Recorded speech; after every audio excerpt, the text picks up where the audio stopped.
আজকের গল্পের নাম চারা। গাছের চারা যখন মটরশুঁটি থেকে কিছুটা বড় হয়, তখন সেই গাছের চারা সামান্য কিছু বড় হয়। ঠিক সেই সময় বাসার মালিক সে গাছের চারা দুটোকে ঘরের ভিতর তালা দিয়ে সে বাসার মালিক তার সপরিবার সহ 12 দিনের পিকনিকে যায়। 12 দিনের পিকনিকে যাওয়ার পর তখন তারা এটা ভুলে যায় যে তাদের বাসায় যে চারা গাছ আছে সে চারা গাছকে পানি দিতে হবে। একটা চারা গাছকে যদি 8-9 দিন পানি না দেওয়া হয় তাহলে সে চারা গাছ মারা যাবে। বাসার দরজায় তালা দিয়ে বাড়ির মালিক তার সপরিবার সহ বাসা থেকে রওনা করে। তারা বাসা থেকে বের হয়। তারা 12 দিনের পিকনিক করার জন্য বাসা থেকে রওনা করে।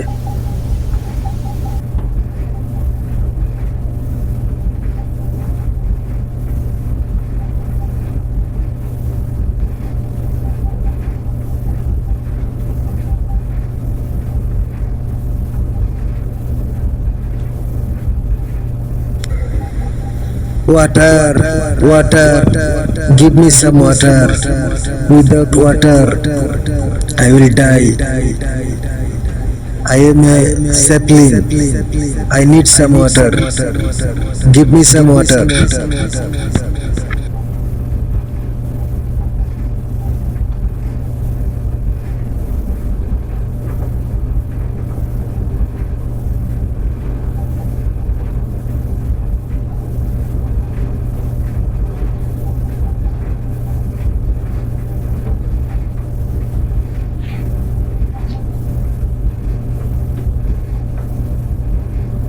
বাসার দরজায় ছিল তালা। বাসার ভিতরে একটা গাছের কান্না, একটা চারা গাছের কান্না কেউ শুনে নাই, কেউ জানে নাই। বাইরে তখন কুত্তা বিলাইয়ের ঝগড়া। কিন্তু বাসার প্রতিবেশী, পাশের বাসার প্রতিবেশী সারাদিন গাছে পানি দেয়, কিন্তু তারা কেউ জানে না যে তাদের বাসার ঘরের ভিতর দুটা চারা গাছ পানির জন্য কান্না করতেছে।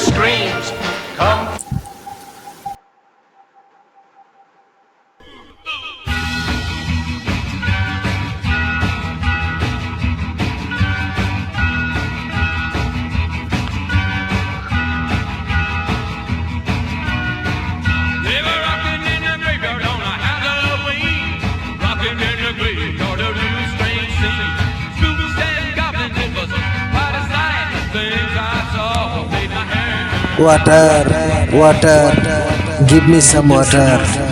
Without water, I will die. I am a sapling. I need some water. Give me some water.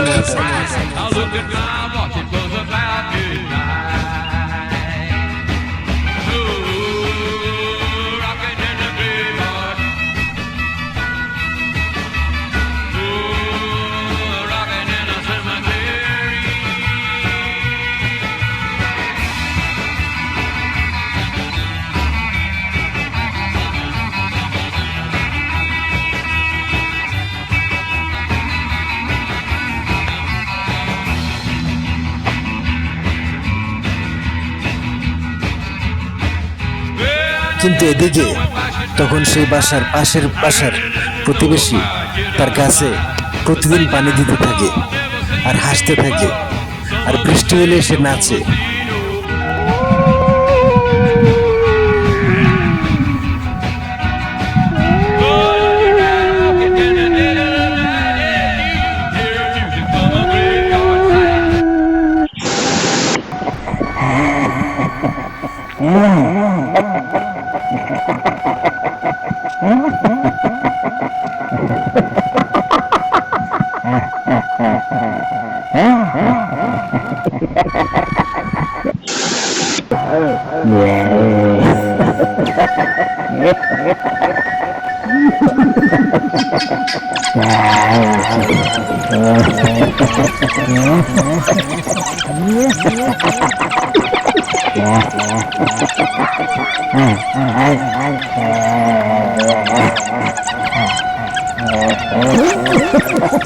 Water, water, give me some water.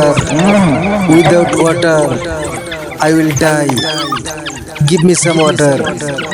Anyone, anybody, please give me some water.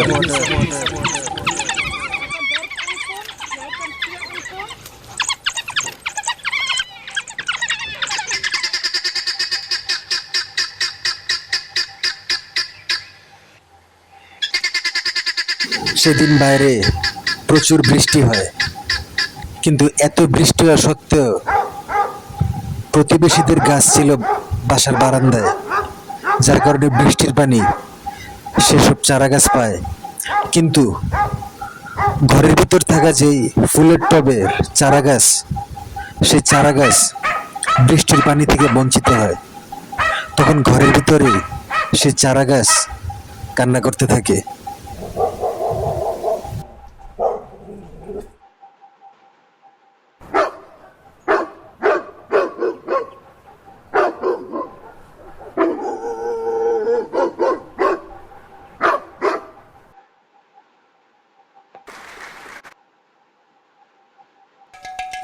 আর সেদিন সেই প্রতিবেশী তার বারান্দায় নাচতে থাকে, আর বৃষ্টি হয়, বৃষ্টি দেখতে থাকে।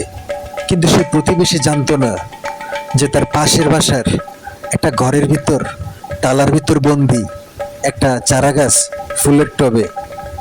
সেই চারা গাছটা প্রতিনিয়ত কান্না করতে থাকে পানির জন্য। ইতিমধ্যে 9 দিন শেষ, আর একদিন হলে চারা গাছটা মারা যাবে। চারা গাছটার পানি খুব দরকার, কিন্তু আজকে এত বৃষ্টি হওয়া সত্ত্বেও বৃষ্টির এক ফোঁটা পানিও সেই চারা গাছটা পাবে না। এটাই সবচেয়ে দুঃখের বিষয়।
আর এদিকে অতিরিক্ত বৃষ্টি হওয়ার কারণে গাছের মধ্যে থাকা সম্ভব হয় না।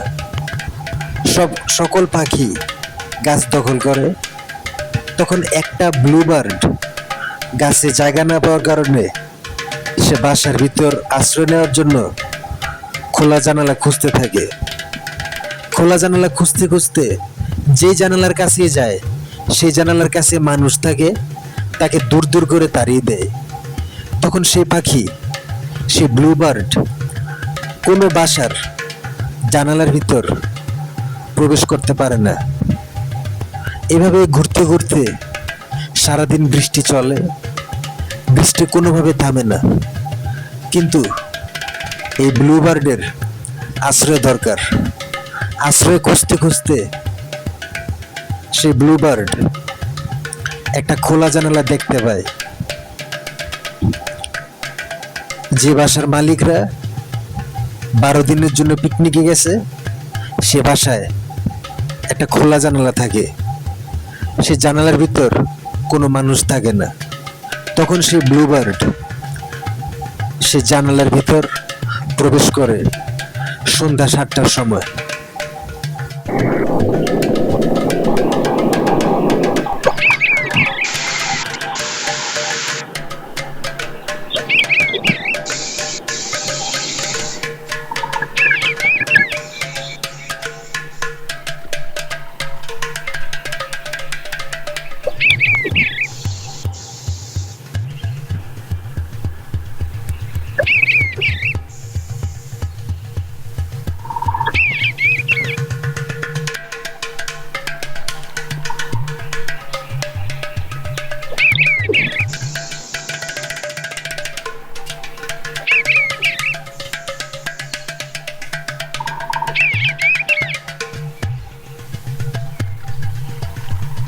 ঘরের ভিতর প্রবেশ করার পর জানালার ভিতর দিয়ে যখন ব্লুবার্ড ঘরের ভিতর প্রবেশ করার পর সেই ব্লুবার্ড ভুলে স্যান্ডউইচ মেশিনের সুইচের উপর বসে পড়ে।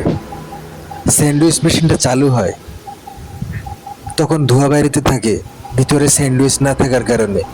ব্লুবার্ড তখন আশ্রয় নেয় বাসার ঝাড়বাতির উপর, আর স্যান্ডউইচ মেশিনের ধোঁয়া প্রচুর পরিমাণে ঢুকতে থাকে বাসার ফায়ার স্টিম শাওয়ারের ভিতর, যেটা অগ্নি দুর্ঘটনার ব্যাপারে অ্যালার্ট করে।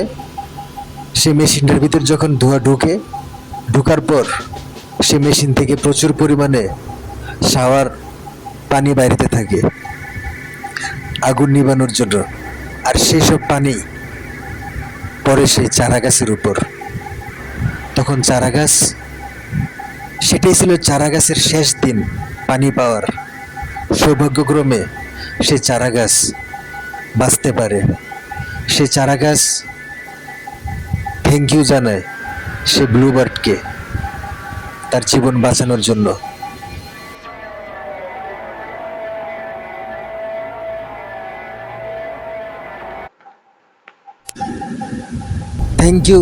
Thank you, Bluebird. You saved my life. Today, you came and you sat on the sandwich machine, and you own the sandwich machine. For this reason, today we saplings get some water, and you, Bluebird, you save our life. No one in this world is save our life. Only you Bluebird, you save our life. Thank you very much.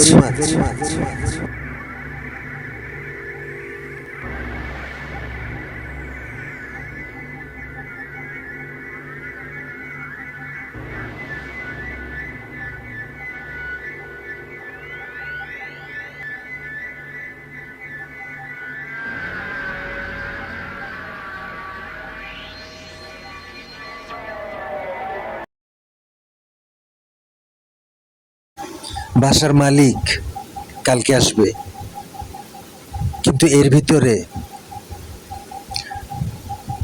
চারা গাছ দুইটা প্রাণে রক্ষা পায় সে ব্লুবার্ডের কারণে। আগামীকাল মালিক আসার পর দুইটা চারা গাছকে জীবিত দেখবে শুধুমাত্র এই ব্লুবার্ডের কারণে। তা না হইলে 12 দিন পর তারা এসে দুইটা চারা গাছকে মরা অবস্থায় দেখতো আর আফসোস করত, বলতো আমার চারা গাছগুলি মারা গেছে, আমাদের মনে ছিল না, আমরা পানি দিতে পারি নাই, আমাদের খেয়াল ছিল না। কিন্তু আল্লাহর তরফ থেকে এই গল্পের মাধ্যমে বোঝানো হয়েছে আল্লাহর তরফ থেকে কোনো না কোনো সময় যে কোনো বিপদে একটা ব্যবস্থা হবেই। তাই সবাই ভালো থাকবেন, আমার জন্য দোয়া করবেন।